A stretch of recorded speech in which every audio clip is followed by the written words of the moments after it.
Qadrli do'stlar, o'zimiz Asakada hozir Uzvatandaman. Aka, charchamayapsiz, tinchimsiz? Juda bir trendga tushib ketgan telefon bor ekan, shuni olgani keldim. Aka, mana shuni ko'rsatingchi. Itel 26 Ultra degan telefonni hozir sotib olyapmiz hozir. Bismillah. Sizlarga ham bo'lsin. Kuzatib turinglar. Juda ham bir trend bo'lib ketdi. Juda ko'p joylarda bu telefonlarning reklamalarni ko'ryapman o'rtoqlar. Itel 26 Ultra narxi ham hamyon bo'lib qolgan. Eng zo'ri 6000 ampere ekan. Batareyada muammo yo'q. Ikkita sim karta, Bluetooth 4G da, PUBG'da 60 FPS ham o'qiydi ekan. Ixchamligi mana ko'ryapsizlar mana. Akalar, ixchamligi ham zo'r ekan. Telefonni mana ko'ryapsizlar, dahshat telefon ekan endi. Keyin bitta maqtashayotgan tarafi bor. Aka tashlab yuboraymi buni? Bemalol aka. Suvga ham tushsa hech narsa bo'lmaydi, o'tda ham hech narsa bo'lmaydi. Tashlab yuborsizdan hech narsa bo'lmaydi deyapti. Siz ko'z oldingizda mana shu yerga tashlab yuboraman. Mana desi. Ishni zo'madi bu. Yo'qmi? Hali yoqmaganidan. Voy qo'yli ichi shuvlab ketdi, juda bilan o'tib ketdi mana bir. Yana bir marta tashlab ko'rsangiz bo'laveradi. Yana tashlab ko'ring. Albatta.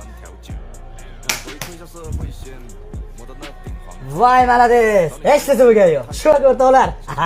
Bo'ldi aka. Mana uchovini ham berasiz aka. Videolarga bo'ladi. Bizga ko'p dadamdan telefonlar tushib ketadi-ku. Itel. Mana do'stlar, qanaqa telefon ishlatish kerak mana? Aka, telefonlar qulay bo'lsin, yaxshi ishlating. Keyin yana bir narsa, telefon 1 yil servis garantiyamiz bor. Agarda telefonni bizdan olib, 1 oy davomida o'zingiz ishlatayotgan holatda sinib qolsa, 1 oy davomida ekranini besplatni alishtirib beramiz. Gap yo'q, mana shu tomonlari yo'q aka. Rahmat katta. Salom hisob bering bularga. Endi maqtanib yuraymi ko'chada. 26 Ultra deb. Aka, shuni yo'raman. Rahmat katta.